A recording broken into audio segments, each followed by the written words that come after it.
নারায়ণগঞ্জের কাজপুরে আছেন আমাদের সহকর্মী আসিফ মোহাম্মদ সিয়াম, সরাসরি চলে যাব তার কাছে। সিয়াম,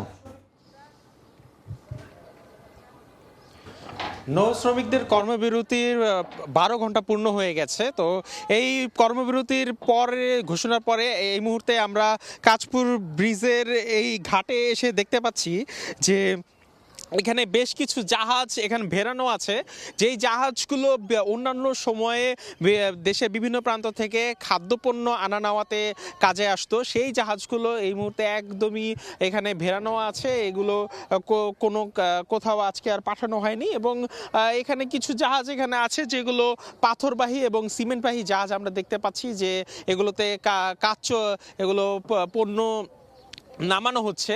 এই বিষয়ে আমরা ঘাটের শ্রমিকদের সাথে কথা বলেছি, তারা বলেছেন যে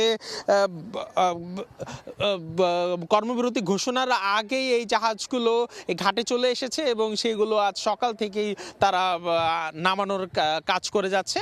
কিন্তু যে কর্মবিরতির ঘোষণা, সেই কর্মবিরতির ঘোষণা হিসেবে এই জাহাজগুলো এখন এখানেই থাকবে এবং যতক্ষণ পর্যন্ত তাদের দাবি আদায় না হয়, তাদের কর্মবিরতি শেষের ঘোষণা না আসে, ততক্ষণ পর্যন্ত এই জাহাজগুলো এখানেই থাকবে। একটু জানিয়ে রাখি যে গেল 23 সেপ্টেম্বর চাঁদপুরের জাহাজে যে 7 খুন হয়েছিল, সেই 7 খুনের সুষ্ঠু বিচারের দাবিতে নৌ শ্রমিকরা তাদের অনির্দিষ্টকালের কর্মবিরতি ঘোষণা করেছেন। তো এবং সেই 7 জনের মধ্যে যারা মানে যে 7 জন নিহত হয়েছেন, সেই 7 জনকে সরকারের পক্ষ থেকে 20 লক্ষ টাকা আর্থিক অনুদান দেওয়ারও তারা দাবি জানিয়েছেন। এবং এছাড়া তারা দাবি জানিয়েছেন যে নৌপথে তারা বিভিন্ন সময়ে চাঁদাবাজি এবং সন্ত্রাসীর হামলার শিকার হন, সেই ক্ষেত্রেও তাদের নিরাপত্তার দাবিও তারা জানিয়েছেন। তো সেই খুনের সাথে যিনি জড়িত ছিলেন আকাশ মণ্ডল, যিনি অভিযুক্ত হিসেবে, তাকে ইতিমধ্যে গ্রেফতার করা হয়েছে এবং তাকে 7 দিনের রিমান্ডও দেওয়া হয়েছে।